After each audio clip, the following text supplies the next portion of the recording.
Groomed is a foster carer memoir from Casey Watson. As I've mentioned before, I do prefer her foster carer memoirs to the ones that are set in the school, and I have to say, I really thoroughly enjoyed this book. It was released originally in 2017. I probably read it for the first time maybe 2018, 2019, and I couldn't remember it very well. So rereading it, or reading it for this second time, I didn't see a lot of the twists coming. Well, I say twists, maybe that's not the right word, but certain things were revealed that I'd completely forgotten about, and I have to say it's very suspenseful.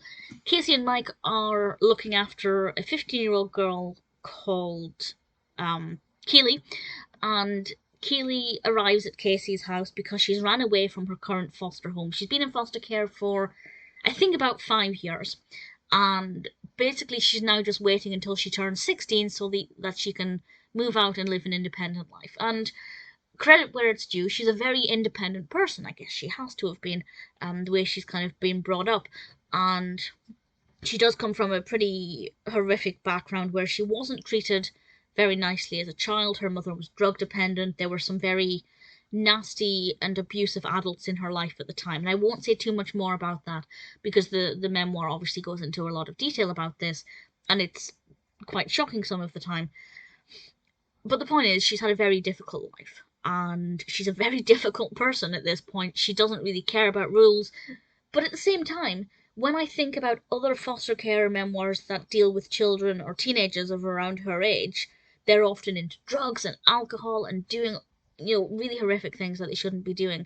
All things considered, apart from a few blips here and there, her behaviour isn't that bad, but she is doing things that are risky to her safety and impulsive, and things that could jeopardize her chance to live independently when she's 16 as well. So Casey and Mike definitely have a lot on their plate, and she's very uncontrollable, and she will do what she wants when she wants. And ultimately, the question is, will she leave when she's 16? Will Casey be able to persuade her to stay in some kind of education? What's going to happen? Honestly, it's very unclear, in a good way, what's going to happen, because there are so many uncertainties, and there are different sides to Keeley's personality. Every now and then we get a glimmer of the side of her who wants to do well, who wants to achieve things. And she is driven, she's motivated, that's absolutely the case, but it seems like she's motivated in the wrong ways, and she looks for the wrong kind of attention from the wrong people. So there are a lot of questions. But I rather enjoyed it. I'd say the last third of the book is an absolute whirlwind. I won't say why, but if you are reading it, and I didn't find this to be the case, but if you do happen to read it and find that it's not really living up to your expectations, or it's not intense enough, stick with it, because it just becomes amazingly gripping, kind of the last third of the book. Keeley is a likeable character to read about, but she's very frustrating at the same time. Tyler in this, I thought, was brilliant.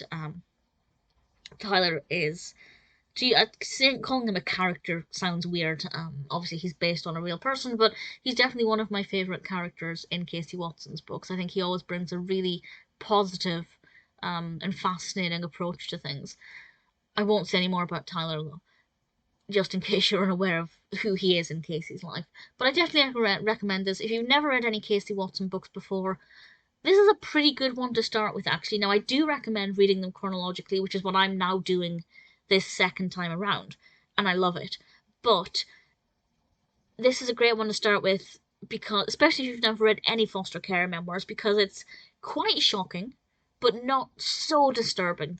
The descriptions and the reveals are not so harrowing that if you've got a nervous disposition, or you just are a bit uncomfortable with that kind of thing, then I feel like it's kind of middle of the road, but it's shocking enough that it's really gripping, and it's unpredictable, which is another thing that I really liked about it. So actually, it's quite exemplary for the average kind of foster care memoir, the average kind of good foster care memoir, which this definitely is.